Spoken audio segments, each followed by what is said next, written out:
Keep It Simple podcast is really about being real with myself, comfortable in my own skin, and being part of um, other people's lives in a hopefully impactful way. Um, Today, I recorded with my daughter the first podcast because I really wanted this to be real.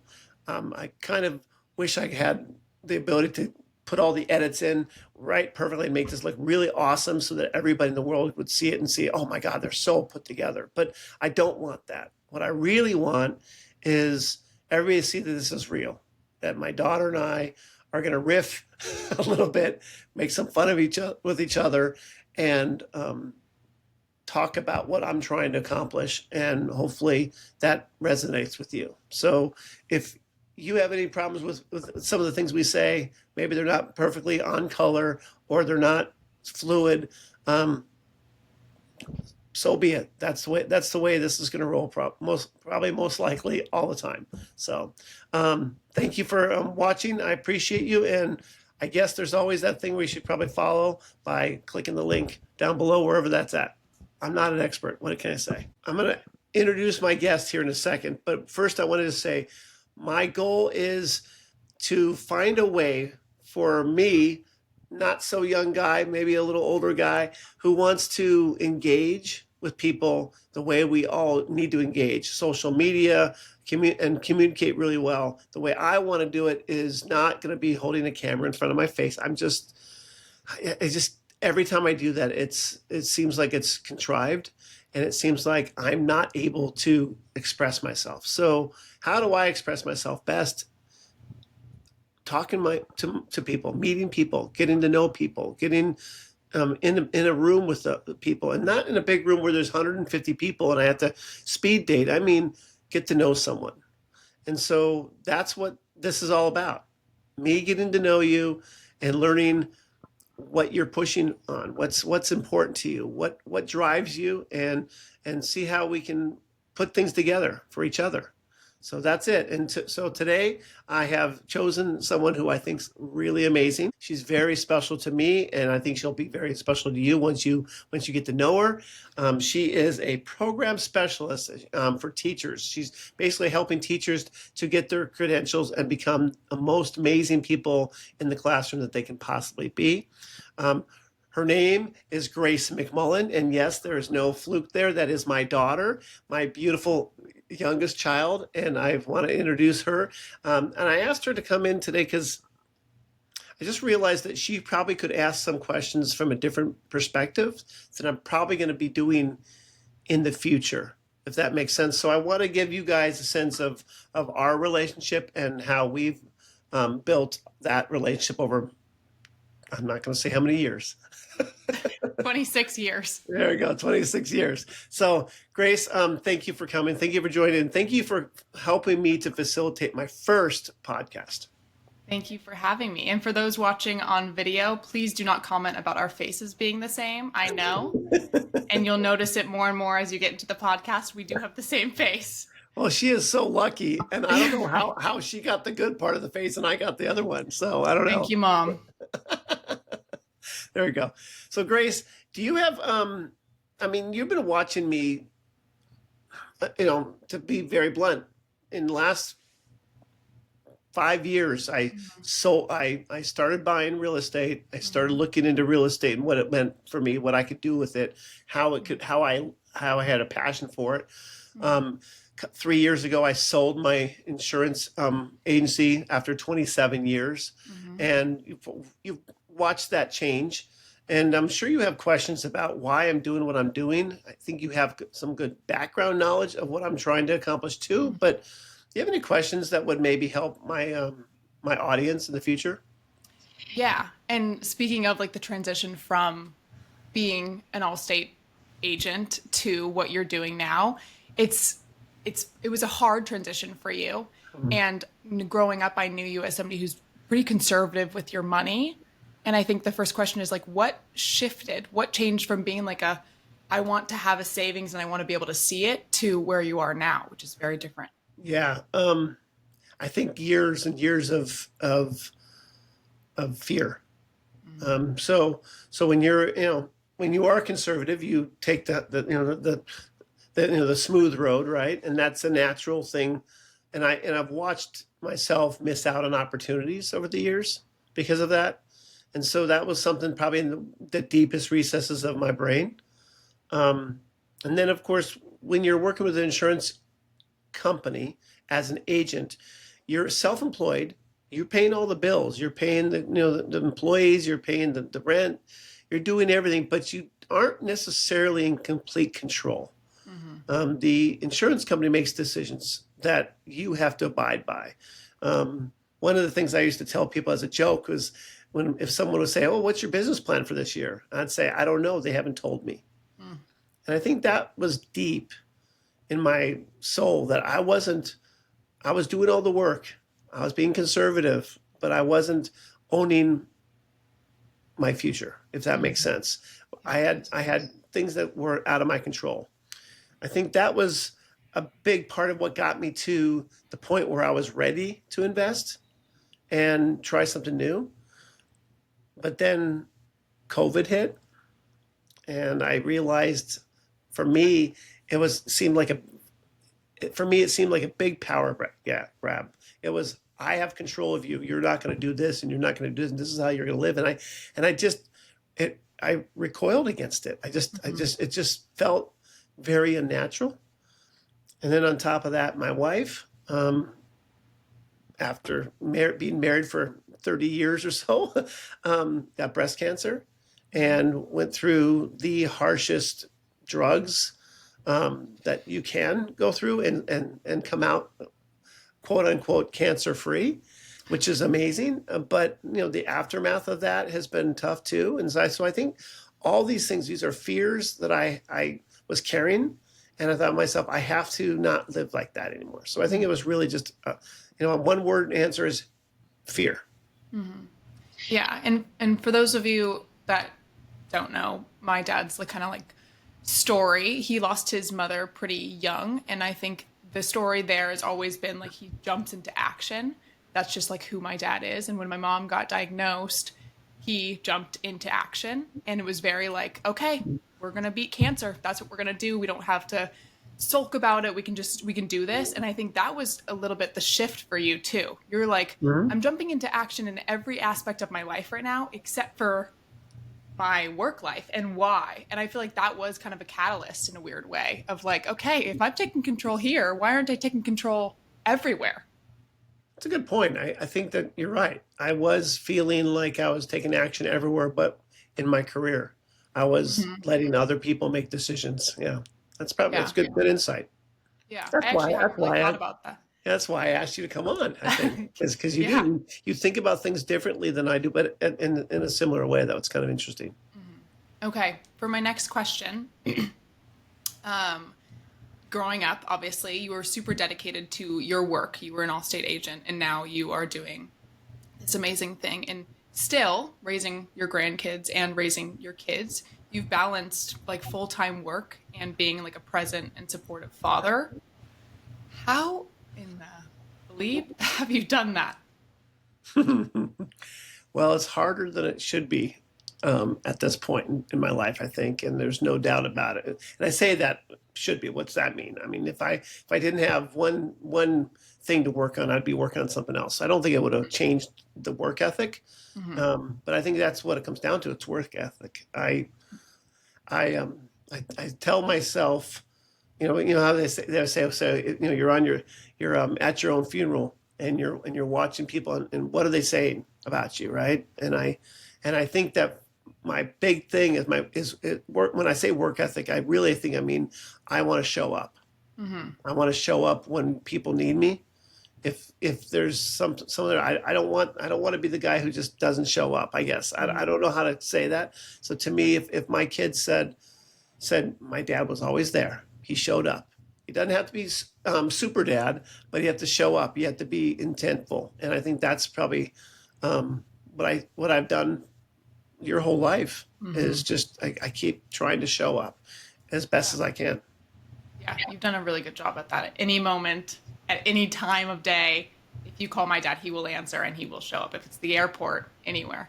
And I feel like this company is you're giving that kind of freedom to be that for other people, because other people who might have like those 9 to 5s that like don't allow them that freedom, by investing with you and by having your money working for you, I feel like they can like, okay, like I can be there for my freaking kids. I can show up in the way that I want to. I think that when I first started thinking about selling my business, Hmm. my insurance business, I didn't know what I would be doing afterward, but I knew I wasn't going to work for someone because I had been not working for someone. I Hmm. guess maybe I was, right. Hmm. But I knew I couldn't go get a job, and so I started on a path of like, well, what would I do? Well, I love real estate. I love helping people. And that's what drove me in the insurance businesses and the product. It was more of the people, right?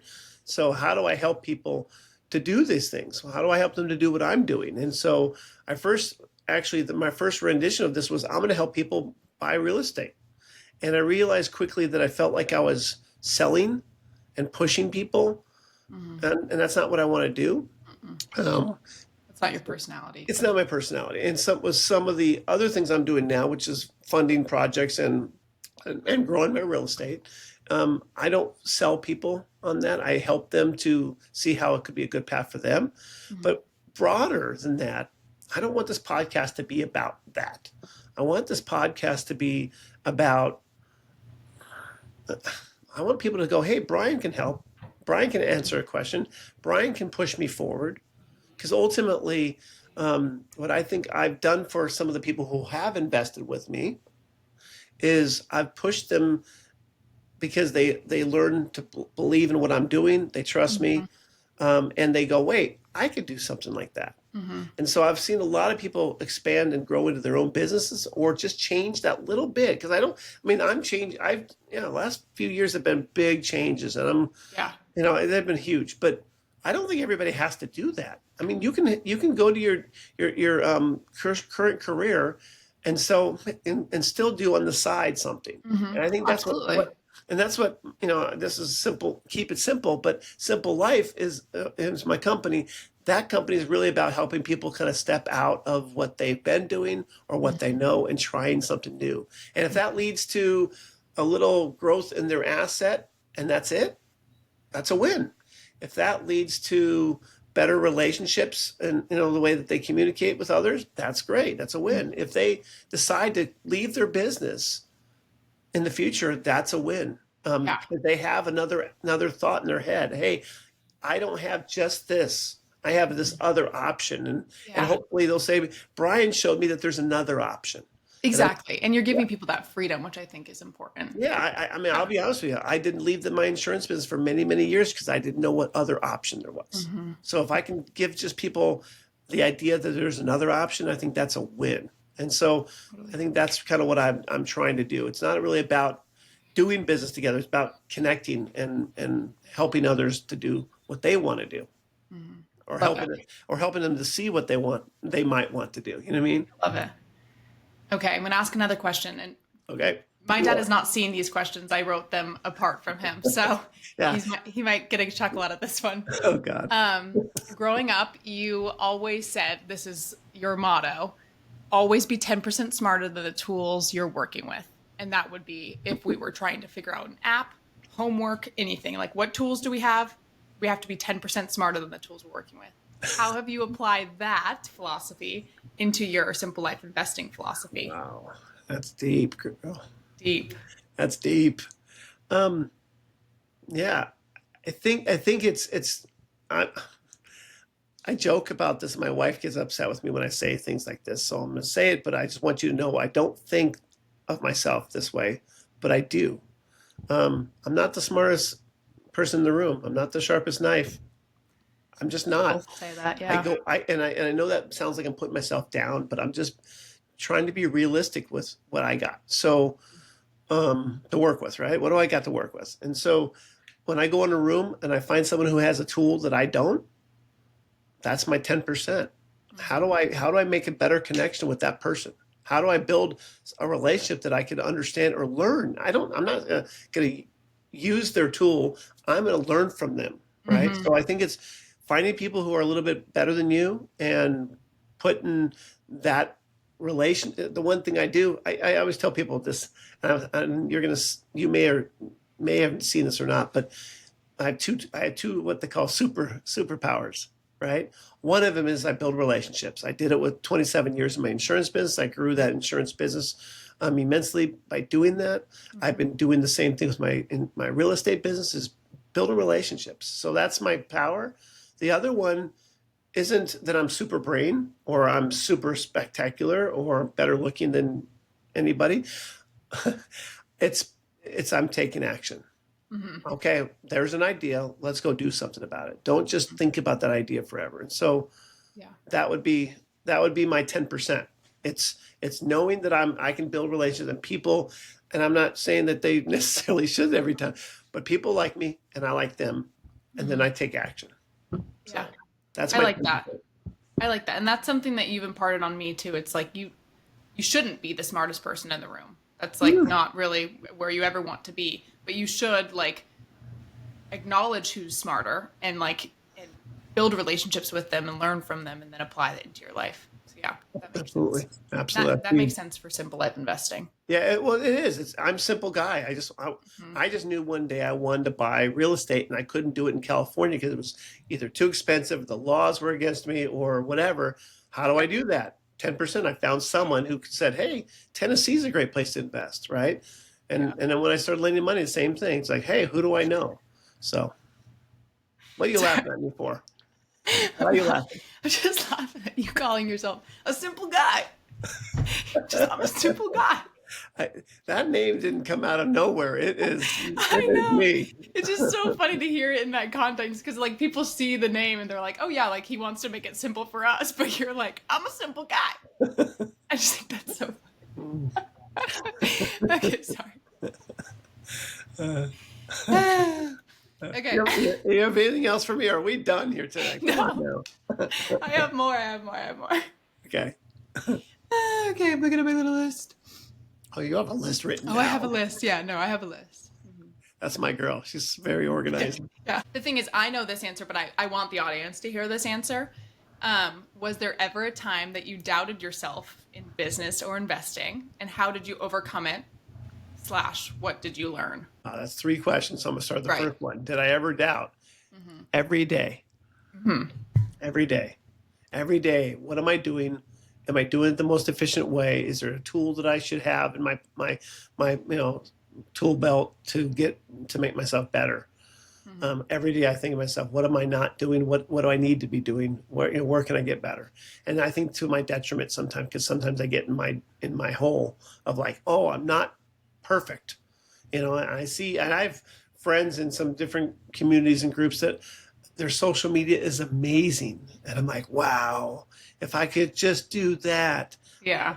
it's never going to happen. So I think that would be it every day. What am I not doing?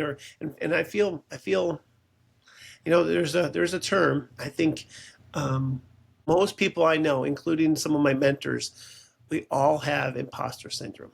We all feel like we're not really doing it, but for me, take some action. It doesn't have to be perfect.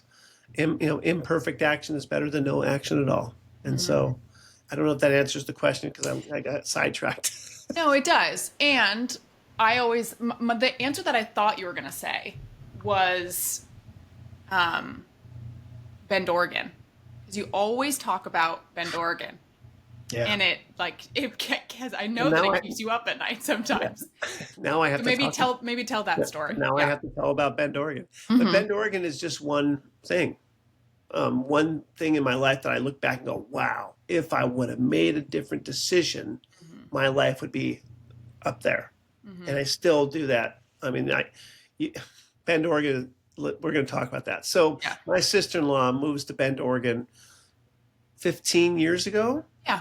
And maybe, I don't remember how many years exactly, but call it 15 years ago.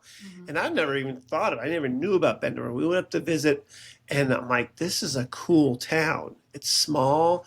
It's a small knit community, but it's also big. And there's industry there, but there's not industry there.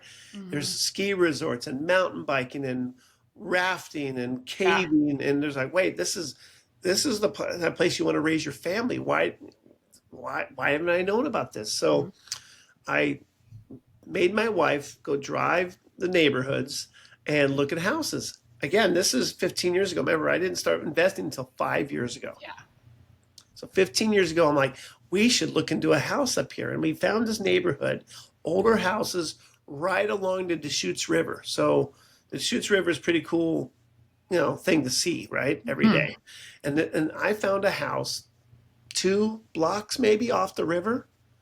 Walk there in the afternoon and or in the evening and or in the morning have a cup of coffee, whatever. And so I found this house. It was little smaller than I wanted, maybe 1,500 square foot, but it had a separate garage, and above that garage had a granny flat. And I'm like, wait, that'd be cool if I could own that and I could rent the granny flat out, or maybe I can just come up here and stay in the granny flat and rent the house out. And I took, oh, I'm sorry, and the house was selling for $215,000. And I thought to myself, oh, I can't afford another mortgage. I can't do two mortgage. I got a mortgage in San Diego, and I can't do it. And I let it go. Um, I now have 50 rental doors. If I Hmm. would have known just a little bit of what I know now, that would have been purchased, and it would have been paying for itself, Hmm. and I would have had it paid off by now, probably. Hmm. And that house now is selling for over $1 million. Over $1 million. I haven't gone up and looked, but those houses are, that neighborhood is the neighborhood. Yeah. No, it is. One decision, one fear that I didn't know how to do it. I couldn't handle 2 mortgages. I had 3 kids, blah, blah, blah, Hmm. right? And I'm not saying that I didn't have, those are real reasons why I Hmm. didn't take action. But if I would have taken action, if I would have just done a little bit of research or just asked the right person, Hmm. that had maybe 50 doors, that had been doing this for 5 years, maybe that would have been the one thing that would have catapulted me, and I would have been, you know, where I wanted to be, not where I'm working to be. Or, I think back, like, what if I couldn't afford it? What if I just would have found someone who had some money and that they could help me afford it? And we can Hmm. do it, and we can either do it with a loan or partnership. If I Totally. owned half of a $200,000 house that turned into $1 million, I'd be okay, Well, that's what I think about. Like, right? so you've taught me so much about like simply investing, and it's like it didn't have to be that complicated when life happens. Like, it doesn't have to be like, and ideally, you're giving people who have life happen to them, which is everybody on earth, that simple way to invest, and I it's think, not complicated. aren't we getting to the core of it right now? I mean, for my Dad, we business, seriously are. yeah, it's like you need to understand, take some action, Hmm. even if it's not perfect. It's called imperfect action. No action's perfect, and if you're waiting for it to be perfect, you'll still be doing what you're doing, whether you like it or not, 30 Yeah. years from now. So you do have to take imperfect action, and it's hard to do. And again, I failed at it. I don't say failed. I've raised a beautiful family, have a beautiful wife, Hmm. have 4 grandbabies now. Hmm. I live in a beautiful neighborhood, right? I have things that I'm very proud of. But if I would have taken some of those actions a little sooner, what could I have been? What could I have Yeah. done? And I think that I tell people this all the time. And I talk to a lot of younger people, Hmm.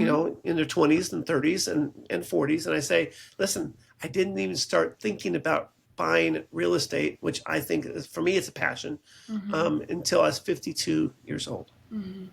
If I would have just done it at 42 or 32, Yeah. right? I mean, it's like it would have just changed the world. So I think Yeah. that's really kind of my driving home thing is whoever I talk to, encourage them to do something great. And that's why I think if I can, if I can interview you, and by the way, Grace, I will interview you someday. Hmm. Not on number one for me, but on number 16 or whatever the number is. Of keeping And it simple with Brian McMullen. and I'm going to be asking you, what are you striving for? Hmm. What are you shooting for? Because I think a lot of us don't strive. Hmm. And so that's who I want on here so people can see, oh, there's Grace. Yeah. She's just an educator who is amazing at what she does. By the way, I'm not going to say that out loud too much because it looks like I'm proud of you. Right. Um, but she's amazing educator. But we all know that some of the money that comes with that isn't going to be where you want to be someday. So you need to Yeah. do something else. And Yeah. you can just be an educator, and that's what makes you happy. Hmm. Great. But if you don't take advantage of other opportunities outside of that, you're gonna probably wish that you did. And that's what I want to encourage. Well, and I have since invested my own money, which if you know me, which you don't, but if you know me, you know I'm very much a saver. I like having my money. I like being able to see it. I like knowing what I have when I have it and all that. And so investing was really, really scary for me. And maybe it's because it's my dad that is helping me through it, and that's why I felt so comfortable. But seriously, like I've told all of my friends, like, it's my dad. Like, you know, my dad. He's not going to put you in danger. And so I've invested my money, and pretty much every week since, I've been like, because it's my first time. And I just hate not having it in front of me. But I'm getting my return within the next 30 days. And I'm going to be able to see like a tangible difference in my money. I'm going to be able to see, okay, my money was working for me when it's not with me. Yeah. And hopefully that will help me be like, okay, and I want to do this again. Because right now, with a teacher's salary, Dad, I'm like, give me my money back now. I'll take less than I even gave you. But I'm hoping that when I get my return, I'm like, okay, I should do that again. Grace, so 27 years in the insurance business. Hmm. I owned the business. I paid all the bills, but I really wasn't an entrepreneur of mind. I was Hmm. just an employee of my insurance business. Hmm. Um, I always, very similar to my daughter here, I Hmm. always had a savings account. And Right. a savings account for your person is different than a savings account for your business. For your business, you need a little bit more. So I Yeah. always had 50 grand sitting in Hmm. my savings account for 25 years, Yeah. earning nothing. Yeah. And I think about that a lot. Like, if I would have just taken half of that money and said, "Hey, I'm okay with $25,000 sitting there. Let me just Hmm. take this and do something." If I would have just done that, that 50,000 would have been, who knows, 400, Hmm. 500, 600,000 more, I'm sure. Yeah. But when I sold my business and I closed that account down, it was $50,000. Yeah. And I really hope I hope you have a broad audience, but I hope you have a younger audience because it feels good to me knowing that I'm starting at 25, 26. And I know that when I'm 50, 55, I'm going to be so grateful that I did. But people don't know that. I mean, they don't have a dad like you to be like, do it now, do it now. So I'm grateful for it. And I'm hoping that you are reaching a younger audience who can feel that way too. And whatever age, you can start at whatever age. It's never a bad Yeah. time to start. Yeah, I think the story is the story. If it's Hmm. 52 or if it's 26 or Yeah. whatever it is. I especially want to reach out to people who I used to work with because I Hmm. know that I didn't do things because of fear, and I know that a lot of those folks have some of those same thoughts, Hmm. right? So I don't care what age you are, as long as you're trying to do something new, Yeah. something different, something outside the box. And again, I'm not saying I'm throwing everything away and doing it. It could be just I'm just going to take this little bit of piece of my time, energy, money, and do something with that and Yeah. push that forward. Just pushing Yeah. something forward, 10%, right? Yeah. Right. But, and then those relationships that you formed with the people, like your clients through insurance, like that is exactly what I'm trying to convey. It's like the feeling that I have towards you of being like, but it's my dad. He would never put me in a dangerous situation. Like your clients have that too because they know you. And I hope this podcast gives the audience that same feeling of like, Brian is not going to do something with my money that doesn't feel safe because he's Brian and I know him. Yeah, I love what you're saying, but there's risk to everything. Absolutely. There's risk to leaving your money in your bank for Hmm. 20 years at earning nothing. Yeah. There's risk to taking it out and doing something with it. Hmm. Doesn't matter what you do, there's risk. Hmm. So I don't want it to be that, but I do try to put things into as safe as position as possible, right? Yeah. Hey, I'm not investing with just anybody. I've learned, I know this people. I've Hmm. learned their business. I've Yeah. tried to understand that way. I've actually invested with them myself. Hmm. So I'm always trying to figure that out. How do Yeah. I put myself in a position where I'm not asking you to do anything that Hmm. I wouldn't be doing or am not Yeah. I'm not already doing, Yeah. right? But again, I want to be clear here, Grace. Taking your money out of your bank account, you're growing it when it Hmm. comes back, but there's a chance it doesn't come back, and that's the risk that you're worried Hmm. about. That's Yeah. and I think that's perfectly natural to say, yeah, I can't do it all. I Yeah. can't do this. But that's what keeps people stuck. Hmm. Someone said to me recently, and it's so true. And you think about it, and I don't want it to be a negative, but it is the real life. People who consume content never grow wealthy, and people who create content, you know, are moving the ball the right way. And I feel like when you're watching and you're putting your money in your bank account and Hmm. watching others do things, that is not going to make you wealthy. And Yeah. I'm not saying that there's a lot of people who have tried to be wealthy and they've lost things, right? So there's that balance. You have to have that balance, but your Yeah. personality has to be fit into. Okay, I cannot invest this, but I can take a chance on that. Yeah. You know, Yeah. and I think that's perfectly okay. My Hmm. thing is I don't want people sitting around not trying, Yeah. not taking some action, imperfect action, and moving Hmm. forward. So. Yeah.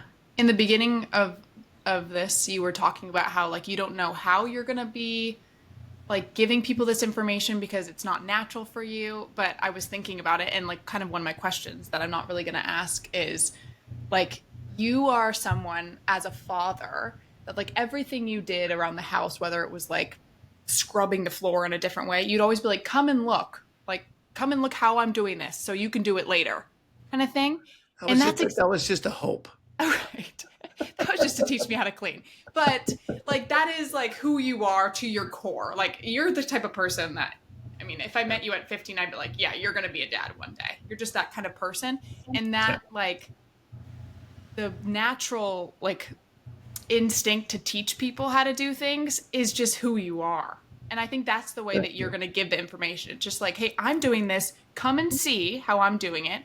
And so then you could do it by yourself too. It's not like first, it's not a selfish reason of teaching people. I mean, you're not gaining anything. It's Yeah. just who you are, which I love. I mean, I'm bragging about you because you're my dad, but also like I just genuinely like feel that way. Yeah. I don't like sales. You know. I'm, and I'm not, and I know that sometimes people go, well, that's everything's about sales. Okay. And I get that, but Mm-hmm. I don't like people who push you in things that you probably don't need, don't want, Mm-hmm. can't afford, blah, blah, blah. Right. Mm-hmm. And so, yeah, teaching. And like I said, come with me. Let's do this together. Mm-hmm. And it's funny you say that because one of my things in my business, and I rewrote what I call my Mount Everest recently. And I call that because there's a group of that I'm in that kind of uses that terminology. But what do I want to do? What do I want to build? And one of the key things is I don't see myself being ready to end world hunger or to save all the veterans or from being homeless. I'm Mm-hmm. not able to do Mm-hmm. that or think that big yet, but I know that one of my core tenets is that I want to bring every one of my partners, and to me a partner is someone who's invested with me, someone who's buying a property with me, someone Mm-hmm. who's investing in their time with Mm-hmm. me. To me, that I want to bring everybody up, Mm-hmm. and if how can I do that? That's always been. And so when you say teaching you, yes, I deep wanted you to clean the house for me.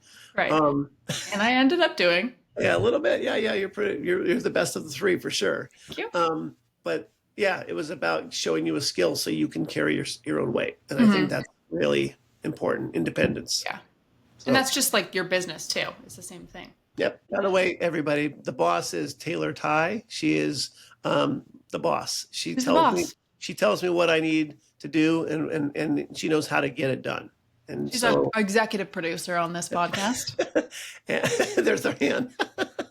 And she's yeah, she's amazing. And that's another thing I want to say. I am I'm looking to find people who are amazing to help me be more amazing. And that's what Taylor does for me. In full disclosure, this is the only thing I've done for him. I just hop on the podcast, bring my personality. That's really all I contribute. I'm not an employee. Okay, I'm gonna ask another question. What's one piece of advice you would give to someone who wants to take control of their finances but feels overwhelmed? One piece of advice. My perspective for me, don't do it alone. I like that. My friend once said to me, after being an insurance agent for many many years, um, don't be a secret agent. And I'm like, wait, I'm an insurance agent. And he said, don't be a secret agent. I wasn't telling people what I did. I didn't ask questions. I didn't build relationships like I should have. And that's, great advice. And I turned, and my insurance company took off because I started doing that better. And so when I started real estate, because I knew all that about insurance, what did I do? I stayed in my own little hole all by myself, and I didn't talk to anybody for 3 years. I've only been doing this for 5 years. So for 3 of them, I did the same thing, same mistake I made with the insurance business. I did the same thing here. I go in my hole, do my own research, buy properties by myself. Don't ask for help. Figure it out yourself. Big mistake. I love that. Don't do it alone. This is a question I think I've asked you before, and I think you hate this question. Correct me if I'm wrong. I already do. Do you know what I'm trying to say? Nope. What does success mean to you? Okay, I thought you were going to do that. Not just in business, but in life. And also, tell us why you hate that question, because you've rolled your eyes every time I've ever said that. Again, went back to the imposter syndrome. I don't feel like I'm ever going to be there. And I know it's a negative mindset that I have to change. And by the way, talking to people here is going to help me to change that. That's another one of the reasons why I want I want this to be altruistic. In other words, bring other people up, but I also want for me. And how do I connect with people, and how do I build, and how do I learn? It's by listening to people who are real in my mind. And again, I hate this negative mindset I have, because I really don't see myself as being ultra successful. Well, and that's not the question, though. It's what does success mean to you? It's not like you're so successful. How'd you do it? It's what does success mean to you? What are you reaching towards then? Yeah. Thanks for stumping me. Thanks for stumping me. Gotta bring a little spice. I mentioned earlier when I'm, if I was floating above my funeral, if anybody shows up, they would be saying, that I was a good friend, a good father, good brother, that kind of stuff. I want them to know that I would always be there for them. I want to have them say, yeah, he showed up.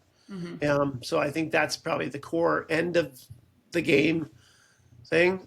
What I'm doing now with my real estate business is I'm trying to create a legacy. I want my children not to have so much that they don't have to put effort in. And if you look, and by the way, Grace, if you look at my my Mount Everest, it says that actually. I want each of my kids to be striving and reaching for their goals, but maybe not worrying about all the things I've worried about. Maybe I put a little bit of money aside so their kids can go to college, without them stressing about it. Or maybe I can pay the high insurance, cost for health insurance. Yeah. Maybe I can put something away so that they know there's going to be something coming in every month that they can use to make their lives a little bit better. So that's kind of what I'm striving to do. It's not about anything more than that. I love my family. I love my friends. I love my partners. And I just want everybody around me to be a little bit better. And I won't say because of me, because again, here comes my imposter syndrome, right? My imposter syndrome says, oh, it's not because of you, Brian. But if I can be involved in that somehow, then I'll take a little bit of credit. Yeah. Okay. Are you going to ask me what success means to me? Oh, I am? Am I going to ask you that? Can I first tell you I won't tell a story about you. Okay. What were you gonna Yeah, say? you know what I'm going to tell. You know the story. 13 years old. Oh, Uh, Gracie, I'm going to tell the story. okay. So Grace Marie was a great, she's a great athlete, Mhm. but she locked on to softball and she was really pushing it hard. Mhm. And so I am the supportive dad who's going to give her coaching. So I took her to a coaching thing, and on the way over to the coaching that day, I don't know if she didn't want to go or what Just it a was. natural Like it was brat. just a natural 13-year-old Right. brat, but she was just giving me grief. And as we walked from the car to the field, we were discussing things maybe a little bit more aggressively than we should have. And the coach finishes up with his person ahead of her, and he pulls her over and he walks me over and says, I need you to hear this. I'm like, oh crap, what's going on? I thought he was going to, cancel her out and say, nope, you're not coming back. Or Yeah. I didn't know what it was about. He went into a lecture and he said, Grace, who's on your team? And she's like, I don't know. He's like, your teachers? And she says, yes. He says, only if you're listening. How about your coach? Your coach and your softball team. Is he on your team? She's like, yeah. Only if you're winning. He says, hey, am I on your team? She's like, yeah. He's like, only if you're paying me. Who do you know who's just on your team?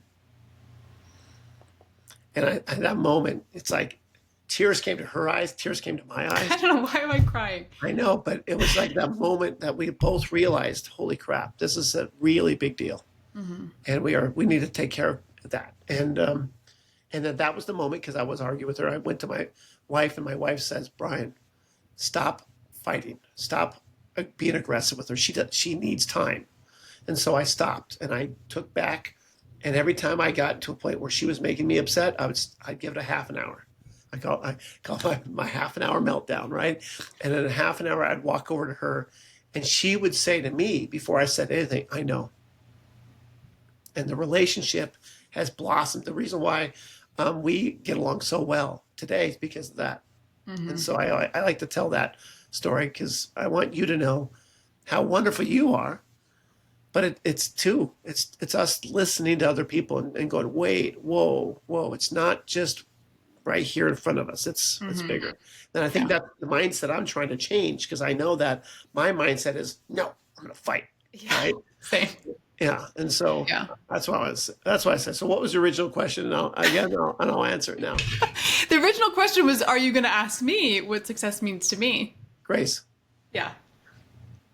with all your successes in life, got your Yeah. went from an average mediocre high school student to a 4.0 Below 4.0 average high school four, student. yeah, who couldn't get into a 4-year college, but decided one day that what she wanted, and ended up graduating from UCSB with a 3 point something up there, Yeah. and has since gone on to get her master's degree. Hmm. Amazing. What do you think about that? What do you find? What's your success? Well, Well, my success, what I want for my success has nothing to do with my beautiful story, the character arc that you just illustrated. Um, but I had, to, I I, had to always bra- think I had to that brag a little bit. Yeah. apparently, Okay. and Taylor and I talk about this a lot. Like whenever we say like, what does success mean? And I genuinely think of success as when I can generously give to my family. Like when I can take my sister on a trip to Denmark, or if I can pay for my niece's braces or buy them something, like I just think about that as my point of success. And when I can do that and not stress about the money, like that's when I'll feel like I've made it. When I can, yeah, take somebody on a trip or do something really nice for somebody in my family. You do that maybe not in the financial way that your success parameter is, Mm. but you do that every time you see your granddaughter or Yeah, my granddaughter, your niece, that's sweet. or your sister or your brother. And I know their sister and brother are the hard ones because they grew up with you and they look at you as the little sister who's a pain in the butt, which you are. But you do that just by the way you show up with a smile. You That's you nice. make people feel better, and that's not financial. It's not a financial transaction. So you're doing it. You're just not doing it in the specific layout that you just laid out Yet. yet. That's just coming. But you're already doing it, Grace. Thank you, Dad. Okay, Okay. we're done. We're done. So, and anybody who wants to learn more in a shorter period of time than this, because we just like to ramble, that's what we do.